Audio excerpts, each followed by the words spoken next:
Hola, mi nombre es William Alfonso López Puritica y el día de hoy vamos a continuar la competencia de codificar la solución de software con el resultado de aprendizaje, crear las tablas y objetos de la base de datos de acuerdo con el diseño y el motor de la base de datos seleccionada del programa de técnico en programación de software. Ahora vamos a cubrir los conceptos típicos más importantes dentro de una base de datos relacional. Voy a explicar estos conceptos desde el principio para asegurarnos de que asentamos unas bases de conocimiento común. Una base de datos se construye de una o varias tablas. Una tabla es el bloque de construcción más básico y fundamental de una base de datos. Una base de datos sin tabla es solo una cáscara vacía carente de significado, ya que en tal caso no solo habría datos en la misma, sino que no habría ningún lugar para los datos al final, porque todos los datos tienen finalmente que estar en tablas y cada tabla se describe repitiendo una lista formalizada de datos.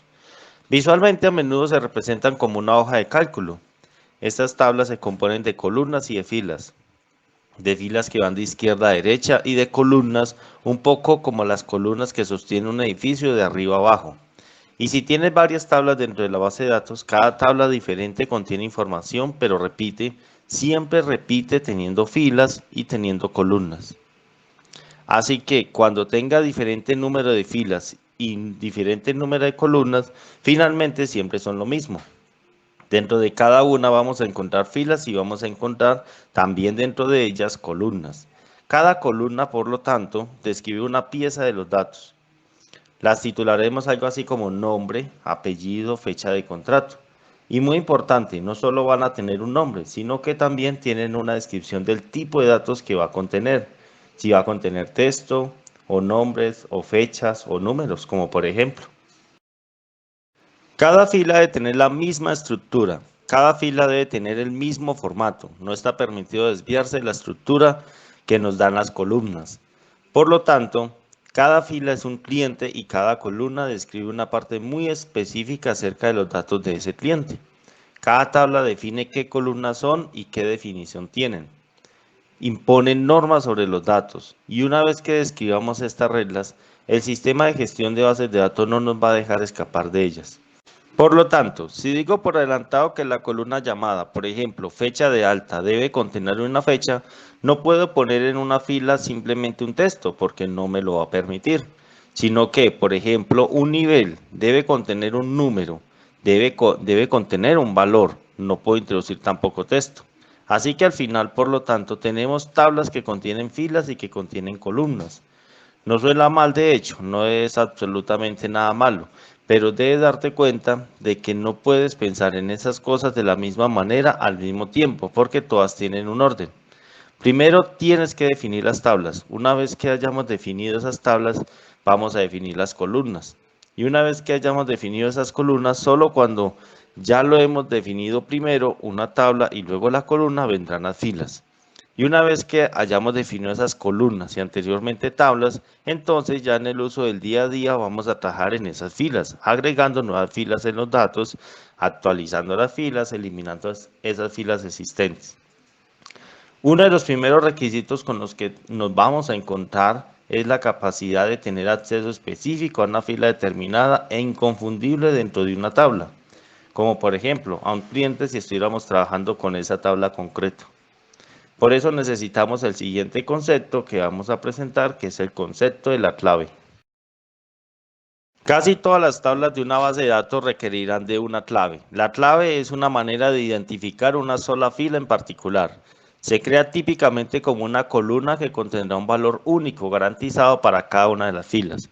Y eso es algo que podemos hacer en prácticamente cualquier sistema de bases de datos. Digamos que tengamos una tabla y tenemos una columna que tiene valores únicos y luego tenemos una columna que no los tiene. Ahora bien, cuando defino una columna como que tiene valores únicos, significa exactamente eso, que si hubiera 1.000.000 de cifras dentro de esa columna, no podría haber repeticiones, como por ejemplo, no podríamos introducir dos veces el número 153. En su lugar tendría que introducir otro valor. En cambio, la columna de valores no únicos puede contener tantos valores como sea necesario, incluso no hay problema de tener valores repetidos. Bueno, ahora vamos a ver un ejemplo un poco más complejo y completo. Supongamos que mi tabla tuviera un nombre y ese nombre fuera único. Entonces solo podría tener, por ejemplo, en el segundo lugar, un nombre llamado James. Nadie más se podría llamar James. Podríamos pensar que utilizaríamos el número de la seguridad social como número único. Y esto muchas veces puede funcionar si nos aseguramos de que el número de la seguridad social es imposible que se repita para dos empleados dentro de una misma empresa. Muchas veces podemos usar números de seguridad social para empleados y SBN para libros o conceptos similares. Debe ser, por tanto, un número natural único, no debe haber duplicados. Pero en la gran mayoría de ocasiones no tenemos un número de seguridad social tan claro como el que tenemos en este ejemplo y tenemos que recurrir a una clave inventada externa, como por ejemplo el ID del empleado.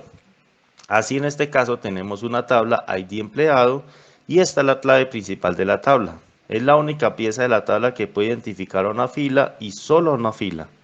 La cuestión es que aún en los casos en los que vamos a tener un número de seguridad social, vamos a tener que usar una clave primaria que será un identificador completamente externo a los datos de la tabla.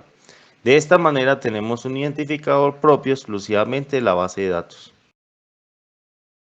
Ahora tomemos un apunte pequeño a este dato. En el caso del ID empleado, muchas veces la clave principal se genera a través de la base de datos y no existe una relación natural entre los datos. Muchas veces oiremos palabras tales como clave principal, pero también hay otros tipos de claves, como claves foráneas o claves externas o claves compuestas. Esta la vamos a ver un poco más adelante, pero desde luego la clave principal es el primer concepto y el más importante en cualquier tabla, ya que es la clave natural o la clave generada, precisamente por el concepto que se ha comentado antes, porque la utilidad de esta clave primaria es poder identificar inequívocamente a cada uno de los miembros de la tabla dentro de la base de datos. Desde luego, cualquier base de datos comienza con la definición de las tablas, pero un siguiente paso es la capacidad de agregar relaciones de una tabla a otra, porque gran parte de los datos están conectados de manera natural. No estamos intentando crear relaciones arbitrarias que no existen, sino relaciones que realmente van a estar allí. Así que, por ejemplo, si tengo una tabla con clientes y una tabla con pedidos y tengo una tabla con productos, el fácil de ver realmente es que estas tablas están vinculadas, ya que finalmente cuando un cliente hace un pedido, acaba comprando productos. Un pedido contiene el cliente que ha hecho el pedido y los productos que están incluidos. Y los productos finalmente van a acabar dentro de la tabla pedidos. Vamos a ver, por tanto, este concepto a través de un ejemplo. Supongamos que tenemos una sencilla tabla de clientes y que tiene una columna al principio que la vamos a denominar ID cliente, que es una clave primaria creada para generar automáticamente un número para cada fila de cliente. Y así, por lo tanto, tenemos una manera de identificar inequívocamente a cada uno de estos clientes. Por eso es nuestra clave principal. Y uno de los beneficios de tener esa clave es que podemos utilizarla en otro lugar. Como por ejemplo, tengo otra tabla donde tengo los pedidos y tiene por supuesto su propia clave principal. Y esa clave principal nos sirve para identificar inequívocamente a cada uno de los pedidos y es una clave sintética que se está generando a partir de un número automático y autoincremental. Ahora bien, supongamos que tenemos un negocio donde solo vendemos un producto. Este producto podría estar dentro de la tabla de pedidos. Para cada uno de los pedidos simplemente tendríamos que especificar cuántas unidades de producto queremos y por supuesto tendríamos que especificar qué cliente es el que ha realizado el pedido. Pero ¿qué pasaría en el caso de que tuviéramos varios productos dentro de la empresa? En este caso, además de la tabla pedidos, tendríamos que asignarle un ID cliente para saber qué cliente o qué ID cliente concreto ha comprado el producto. Fijémonos entonces, en este caso, ID cliente es una clave, pero es una clave externa, o sea, una clave foránea, por lo tanto tiene la propiedad de no único, no unique, dentro de la base de datos. Es decir, no tiene por qué ser clave única como sí tiene que serlo la clave primaria, porque en este caso el cliente 367 está haciendo referencia al cliente que encontramos dentro de la tabla de los clientes, llamada Michelle Blackwell. A Michelle puede haber hecho perfectamente dos pedidos diferentes, así que no hay ninguna razón para que la columna tenga que ser única. Un cliente, por lo tanto, puede tener muchos pedidos. En un diagrama de bases de datos, esto podría esbozarse de varias maneras diferentes. Por ejemplo, entre cliente y pedido tendríamos una relación de uno a muchos. Muchas personas usan este símbolo de pata de gallo para mostrar en qué dirección va la relación. En otras ocasiones puede verlas con el símbolo de uno a infinito, es decir, de uno a muchos. En otras situaciones puede que veas departamento y empleados o puede que se repita este esquema dentro de clases y estudiantes. Estamos haciendo una referencia, por lo tanto, a un elemento donde el elemento de la izquierda equivale a muchos de la parte derecha. De esta manera, por lo tanto, dentro de una clase puede haber varios estudiantes, dentro de un departamento puede haber varios empleados, dentro de una categoría puede haber muchos productos y es lo más importante, un cliente puede generar varios pedidos. Hay otras situaciones en las que no tendremos relaciones de uno a muchos como tenemos en este caso, sino que tendremos relaciones de muchos a muchos. Si bien la relación más común entre las tablas de una base de datos relacional es de uno a muchos, tampoco es raro que a veces sea necesario definir una relación de muchos a muchos. Tenemos dos problemas. El problema número uno es que, por ejemplo, si volvemos al caso anterior, es bastante fácil detectar cuál es la necesidad y cuál es la solución cuando trabajamos de una relación de uno a muchos. Pero el segundo problema es que muchos de los sistemas de gestión de bases de datos relacional no tienen funcionalidad implementada para expresar relaciones de uno a muchos de manera directa. Aunque un sistema de gestión de bases de datos no tenga soporte directo, vamos a usar una solución intermedia. Como siempre, nos vamos a centrar en problemas de negocio, entonces vamos a decir, por ejemplo, que somos una empresa editorial. Tenemos una tabla de autores con una lista de unos pocos autores en su interior, su nombre, sus contactos, algo de información. Y también tenemos una tabla de libros, un listado de títulos que son los que se van a vender dentro de este editorial. Cada una de las dos tablas tiene un identificador principal, un ID autor y un ID libro. Podría parecer en primer lugar que esto sería una relación de uno a muchos. Podríamos tomar el autor número 447, que es Jordan Winters, y decir que este autor ha escrito el libro 1145, Diseñando Bases de Datos. Está claro que cada autor tiene su libro. Por lo tanto, en este caso visualmente estaríamos identificando fácilmente una relación de uno a muchos. Un autor puede tener varios libros y por lo tanto lo que podríamos hacer es añadir una clave externa que sería una clave externa a la clave de autor. Hasta aquí, más o menos todo está entendido. Pero ahora viene el problema. ¿Qué pasa si en un libro, por ejemplo, diseñando bases de datos, fue escrito por dos autores diferentes? Supongamos que, por el ejemplo, el libro fue escrito por el autor 447 y 445. En este caso, por lo tanto, necesitaríamos una relación de muchos a muchos, ya que un autor puede tener muchos libros, pero también un libro puede tener varios autores. La manera en la que muchas personas solucionan este problema consiste en venir aquí y mientras que tengo un enlace de autor a autor, lo que voy a hacer es crear un segundo enlace autor.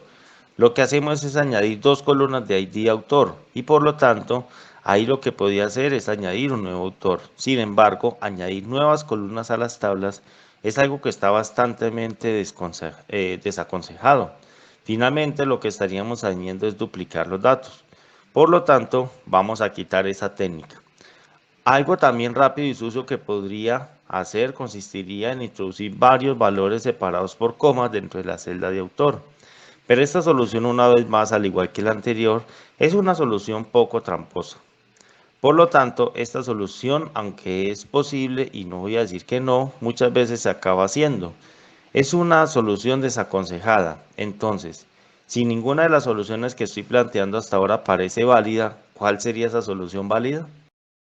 Vamos a ver esto en esta presentación, donde voy a tener de nuevo la tabla de autor y por otra parte voy a tener la tabla de libros. Pero ahora, además, lo que voy a hacer es contar con una tabla intermedia llamada autores.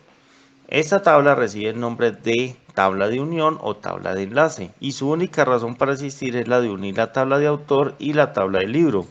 Técnicamente esta tabla también se podría llamar autor-libro, libro-autor. La nomenclatura es lo que menos importa. Lo que importa más es el concepto de lo que hace. Por lo tanto, lo que haría en esta tabla de unión o vinculación es precisamente vincular el ID del libro a los ID libros que tengo en la tabla libros y el ID autor vincularía a los autores. Podemos tomar, por lo tanto, en cada una de estas relaciones una tabla intermedia para representar sin ningún problema relaciones de muchos a muchos. En una gran base de datos muchas veces vamos a contar con relaciones de uno a muchos entre las tablas y solo en algunas tendrán relaciones de muchos a muchos. Pero cuando este caso se nos dé o se nos presente, lo que podemos solucionar simplemente es usando tablas intermedias. Ya que estoy en este punto, te voy a decir que oficialmente hay un tercer tipo que es una relación de uno a uno, pero no es común. Si lo piensas bien, si una fila de una tabla está apuntando a una y solo una fila de la otra tabla, en este caso probablemente esa relación no debería existir, porque lo que tendríamos que hacer es fusionar esas dos tablas en una relación de uno a uno. Cuando tratamos de introducir o modificar datos dentro de nuestras bases de datos, a menudo tenemos que trabajar con transacciones. Una transacción es una cosa muy importante dentro del mundo de las bases de datos y para emplearla lo mejor que podemos es pensar cómo haríamos una transacción en el mundo real. Cuando hablamos de una transacción muchas veces nos referimos a un acto comercial, como por ejemplo, si le damos 15 euros a un librero y el librero nos debe dar el libro. Esa es una transacción. Lo importante es que ambas cosas sucedan. Si entregamos el dinero o usted entrega el dinero, lo que esperamos es recibir el libro. Y si le entregamos el libro, esperamos recibir a cambio el dinero. O bien las dos cosas suceden o ninguna de las dos sucederá. Por lo tanto, en un sistema de computación, un ejemplo clásico de transacciones es en un sistema bancario. Imaginemos que iniciamos la sesión en nuestro sitio web de nuestro banco y deseamos transferir, por ejemplo, $2.000. Esto va a requerir algo de cambio en estos datos. Es decir, tenemos dos cuentas y necesitamos quitar $2.000 de una cuenta para insertarlos a la otra. Si la primera parte de esto ocurre con éxito, es decir, restamos $2.000, luego en la segunda parte agregamos $2.000 y no habrá ningún problema. Pero si hay algún problema en alguna de las dos partes, la transacción se debe inhabilitar. Por lo tanto, la idea de sustraer de un lado y poner en el otro, es decir, la de complementar varios elementos de una transacción, es lo que hace que necesitemos completar correctamente todos los pasos. Si todos los pasos no se completan, la transacción no debe ser completa. Por eso, una transacción se define como una unidad combinada de trabajo, es decir, o bien las dos cosas suceden o ninguna de las dos cosas sucederá. Y lo que ocurrirá es que se volverá el estado de la cuenta al estado original. Hay un conjunto de siglas que se suele utilizar cuando trabajamos con las transacciones de bases de datos. Estas siglas son ACID, como ácido, y se pone en inglés porque evidentemente las palabras corresponden a la terminología en inglés. Una transacción debe ser atómica, consistente, aislada y durable. Al ser atómica, esta palabra griega que significa átomo a una unidad indivisible, se refiere a la idea central de que esta transacción debe ocurrir completamente o no ocurrir en absoluto. Es decir, si dos pasos en la transacción o 20 pasos, todos los que están contenidos de la transacción, o bien se completa todo con éxito o todo vuelve al estado original. No existe el concepto de una transacción que se produzca a la mitad. Si por algún motivo falla una transacción por un corte de energía, por quedarse sin espacio para albergar un nuevo dato o un error en la aplicación, no importa. Sea cual sea el error, la regla atómica es la regla de que todo ocurre o nada ocurre. Consistente o coherente significa que cualquier transacción debe tener un estado válido al principio y dejar otro estado válido al final, por supuesto, entendiendo estado válido como un estado proporcionado por las reglas de la base de datos. Así que, incluso si la operación es exitosa a nivel atómico, puede dar lugar a una situación que viole las reglas de integridad definidas por la base de datos, que no cumpliría con la segunda condición. Isolate, aislamiento, se refiere a los datos. Y es que la transacción está bloqueando esencialmente en este momento los datos que participan en la transacción. Por lo tanto, el sistema debe bloquear esos datos mientras está dentro de la transacción para que ninguna otra parte del sistema los pueda utilizar. Y durabilidad se refiere a que la transacción se considere robusta. Esto quiere decir que si todo esto sucede y la transacción se ha sucedido con éxito, en este caso se garantiza la operación. Digamos que vamos a un sitio web de viajes y compramos un vuelo de un avión. Ya tenemos un asiento garantizado en algún destino, así que debería ser capaz de considerar que la transacción será duradera. Incluso si a la mitad, un segundo después, la base de datos sufre un corte de energía y se apaga, cuando se reinicie la transacción deberá haber sobrevivido a este fallo. Imaginémonos que se vendiera nuestro asiento a otra persona simplemente porque habría un fallo en el sistema medio segundo después de cuando hicimos la compra. El lenguaje SQL es el lenguaje común que nos vamos a encontrar en el corazón de todo sistema de gestión de bases de datos relacional, que al final es el sistema que con mayor índice de probabilidad vamos a utilizar. Vamos a poder encontrar esta tirada de letras en muchos términos tales como Microsoft SQL Server, MySQL, PostgreSQL, SQLite, TSQL o incluso PLSQL. SQL en sí existe desde la década de los 70 y es uno de los lenguajes que prácticamente no ha cambiado en los últimos 25 o 30 años más o menos. Ha habido otros muchos lenguajes de programación que se han puesto de moda y han dejado de estarlo, pero SQL no ha cambiado en los últimos y digamos 30 años y espero que se mantenga así durante mucho tiempo. Y esto es porque SQL es un lenguaje muy centrado, muy específico. La primera clave que tenemos que entender es que es un poco diferente de los otros lenguajes de programación que alguna vez hemos visto, como por ejemplo C, C++, Java o Python. SQL es lo que se considera un lenguaje declarativo, en oposición a los lenguajes de programación procedimentales o imperativos. Esto es un poco de jerga, pero lo que significa es que utilizamos SQL para describir lo que queremos y en base a eso, el sistema de gestión de bases de datos va a convertir nuestros deseos en realidad. Por lo tanto, no tenemos que poner manualmente el algoritmo de los diferentes pasos para hacer lo que queremos, como haríamos en un lenguaje de programación. Digamos que si tenemos una tabla con libros y yo quiero saber qué libros cuestan más de $40 en un lenguaje procedimental imperativo como C o como Java, vamos a tener que escribir pasos como estos. Empieza por el primero y continúa recorriendo todos los demás hasta el final, es decir, hacer un bucle. Pero en SQL no vamos a ejecutar esos libros de esta manera. Así es que lo haríamos en un lenguaje de programación imperativo. Escribiríamos una estructura de control en la que uno a uno todos los libros fueran siendo evaluados en base a su precio. Y en lugar de eso, en nuestro lenguaje SQL vamos a escribir algo así como en esta frase. Quiero los libros que cuesten más de $40. No lo vamos a escribir exactamente así, pero lo vamos a escribir de una manera muy parecida, que es esta que tenemos en la pantalla.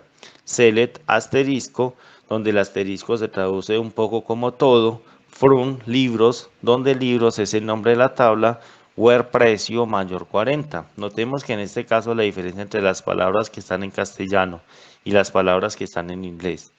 Cualquier palabra que esté en inglés básicamente es una línea concreta, una palabra propia del lenguaje SQL y por lo tanto no podemos cambiarla, no podemos elegirla.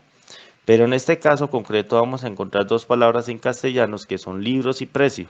Son palabras que podemos elegir porque hacen referencia en el caso de libros al nombre de una tabla y en el caso de precio al nombre de una columna. Esto está escrito, por lo tanto, en lenguaje SQL y lo que vamos a hacer es simplemente localizar y devolver aquellos libros que cuestan más de $40. De esta manera, nosotros tenemos que escribir una sencilla línea de código, una sencilla línea SQL y es el sistema de gestión de bases de datos relacionales que va a tomar nuestra línea y va a ejecutar todo el código necesario para que finalmente se nos devuelva este resultado en pantalla. Esta es una de las razones por las cuales el lenguaje SQL ha tenido tanto éxito, porque requiere muy poco esfuerzo por nuestra parte y nos da a cambio una gran cantidad de resultados para el poco esfuerzo que hemos hecho. Y lo más importante es que no solo podemos seleccionar, recuperar, leer los datos, también podemos utilizarlo para crear registros, para actualizar nuestros datos o incluso para eliminarlos. De hecho, a estas cuatro operaciones principales se le conoce con el acrónimo de CRUD, que es crear, leer, actualizar y eliminar. Digamos eliminar, porque es eliminar.